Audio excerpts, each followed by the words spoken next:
A wealthy man in his late 70s sat alone in his silver Mercedes, tapping his thumb impatiently on the steering wheel. The air conditioner hummed softly, struggling to keep the Kentucky heat at bay. Retired and prosperous after a lifetime in finance, Matthew was accustomed to things going his way.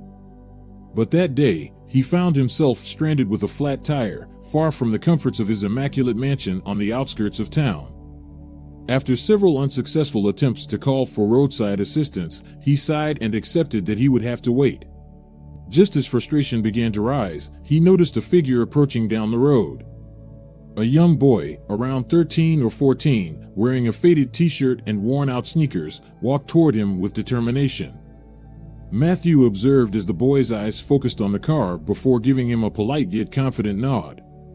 "Got a flat, sir?" the boy asked, his voice steady. Yes, I do," Matthew replied, feeling a mix of relief and unease. "I was hoping for some help, but my phone has no signal out here." The boy smiled slightly. "I can help with that," he said, kneeling beside the tire. "My grandpa taught me how to change a tire last summer. Do you have a spare?"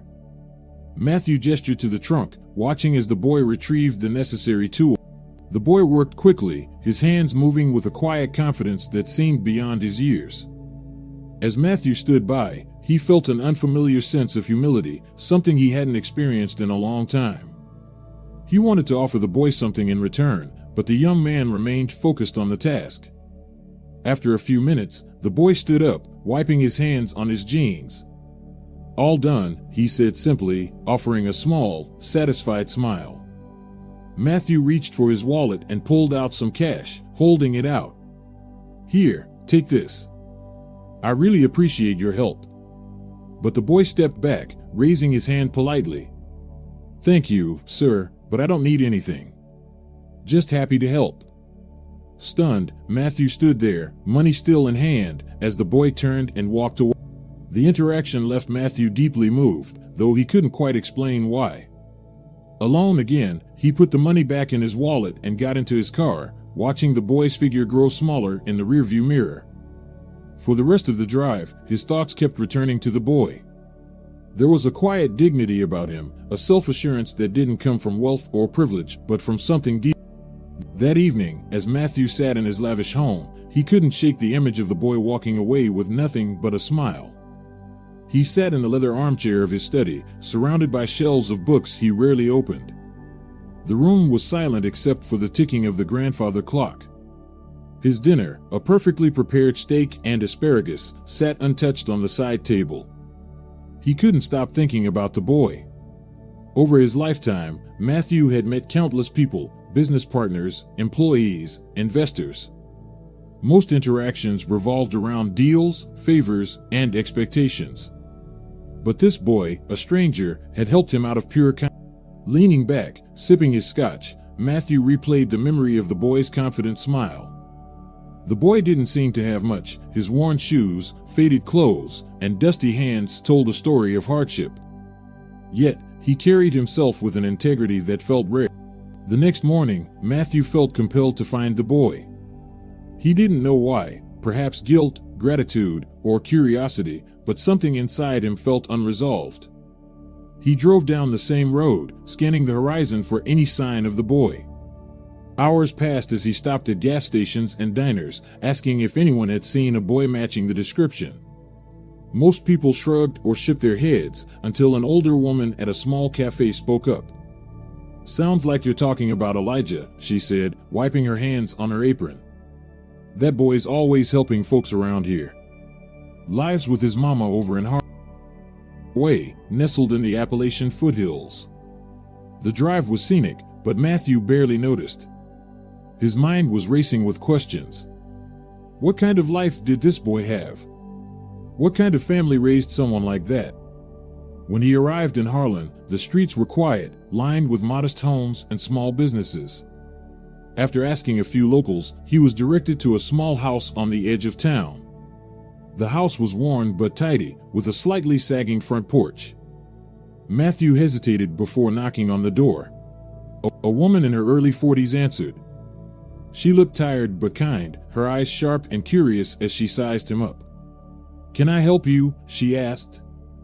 "Good morning," Matthew said, clearing his throat. "I'm sorry to bother you, but I believe I met your son yesterday. Elijah, right? He helped me with a flat tire." Her expression softened. "That sounds like my Elijah," she said with a small smile. "He's always helping folks." "I just wanted to thank him properly," Matthew explained. "He wouldn't accept anything from me yesterday." She nodded, stepping aside to let him in. "He's out back." "You're welcome." Matthew stepped inside, taking in the modest surroundings. The furniture was old but clean, the walls adorned with family photos and hand-drawn pictures. It was a far cry from his own home, yet it felt warmer, more alive. He followed her to the backyard, where Elijah was repairing the fence. The boy looked up, surprised to see Matthew. "Hey, mister," Elijah said, wiping his hands on his jeans. "What are you doing here?" Matthew smiled, feeling oddly nervous. "I wanted to thank you again. You helped me when I really needed it, and I couldn't stop thinking about it." Elijah shrugged, his expression easy and genuine. It wasn't a big deal. But to Matthew, it was. He was determined to show his gratitude. Elijah leaned against the fence, his calm demeanor making Matthew feel slightly out of place. "I don't think you realize how rare your kindness is," Matthew said. "People don't usually help strangers without expecting something in return." Elijah tilted his head, puzzled. "I don't see it like that," he replied. "If someone needs help and I can do it, why would—" Matthew was struck by the simplicity of the boy's logic. He looked around the yard, the patched fence, the uneven grass, the rusted swing set. It was clear Elijah's family didn't have much, but they made do. "You've got a good head on your shoulders," Matthew said. "Your mother must be proud." Elijah grinned. "She works hard. I just try to help out where I can."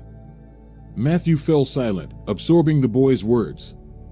He thought of his own childhood, growing up in a house much like this one. Over the years, he had drifted away from those humble beginnings, chasing wealth and status. Now, standing in this yard, he felt a sense of nostalgia and regret.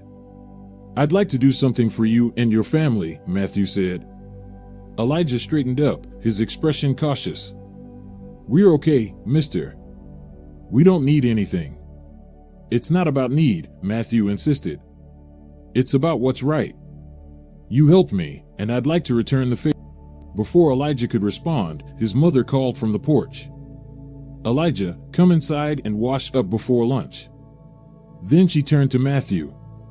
"Would you care to join us? It's nothing fancy, but you're welcome." Matthew hesitated but accepted the invitation. Inside, the kitchen smelled of freshly baked bread and roasted vegetables.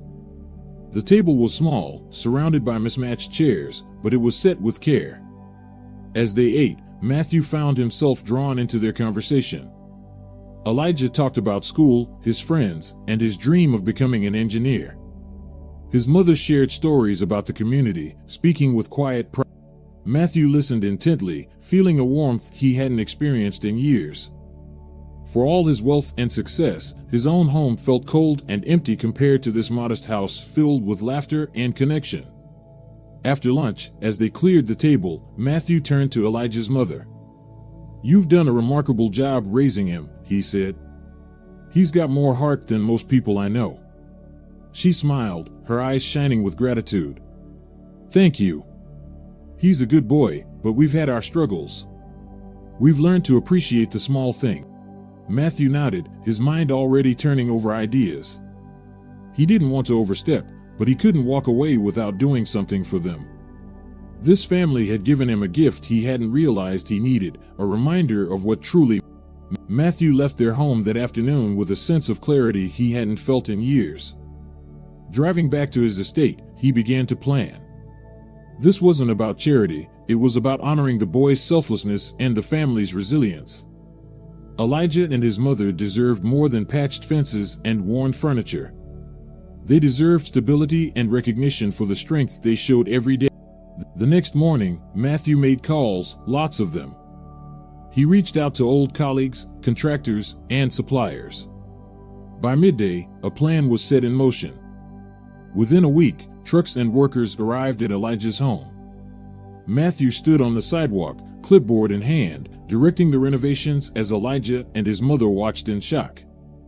"You didn't have to do this," Elijah's mother said, her voice trembling. "We've managed fine on our own."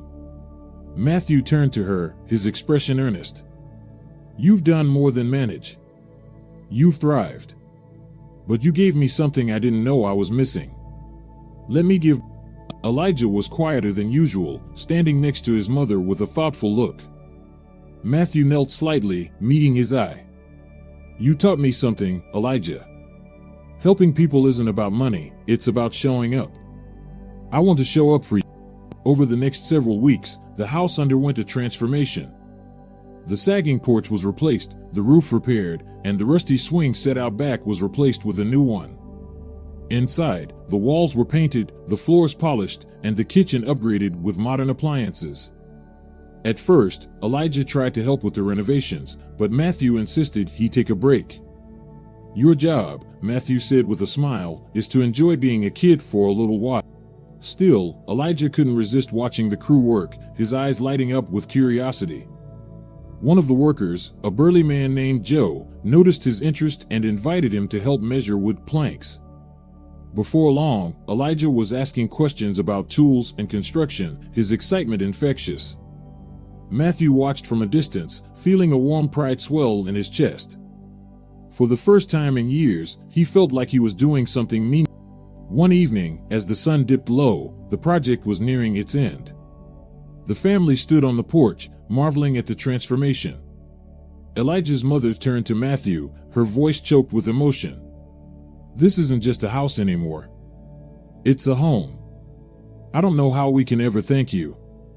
Matthew shook his head, his tone soft. "You already have.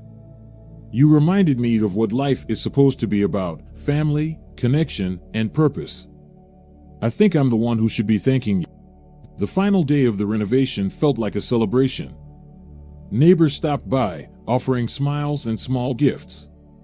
Elijah's laughter echoed through the yard as he showed his friends the new swing set and freshly painted rooms. Inside, the house radiated life. Matthew stood on the front porch, leaning against the sturdy new railing, watching the scene unfold. He hadn't felt this kind of joy in years, simple, unfiltered joy that came from seeing others. Elijah's mother walked over, handing him a cup of iced tea. "You've done more than fix a house," she said softly. "You've given us hope. And I think you found something for yourself too." Matthew nodded, taking a sip. "I have," he admitted. "I spent so many years chasing things I thought mattered: money, status, influence. But none of it feels like this. None of it ever filled me the way this had." As the sun began to set, Elijah joined them on the porch. "Mr. Matthew," he began, his expression thoughtful, "I've been thinking a lot about what you did for us. I want to do something like that one day. I want to help people too." Matthew placed a hand on Elijah's shoulder. "You already are, Elijah. Your kindness set all of this in motion. Don't ever lose." The three of them sat together, watching the sky shift from gold to deep orange. The warmth of the day lingered, but there was a deeper warmth, one that came from connection, gratitude, and a shared sense of purpose. When it was time for Matthew to leave, Elijah and his mother walked him to his car. The boy's wide grin and his mother's tearful smile were etched into Matthew's memory. As he drove away, Matthew realized this wasn't the end. It was the beginning of a new chapter in all their lives. The weeks that followed brought more changes. Elijah's curiosity about construction blossomed into a passion. Matthew arranged for him to spend time shadowing the workers who had helped renovate the house. Elijah soaked up every bit of knowledge, eager to learn. Matthew, in turn, found himself drawn back to Harlan again and again. Each visit felt less like a trip and more like a return home. He no longer felt like an outsider in their lives. He was part of something bigger now, and for the first time in years, he was The story ended where it had begun, in a small town with a big heart, where one act of kindness from a young boy reminded an old man of life's greatest lesson. It's not about what you have, but what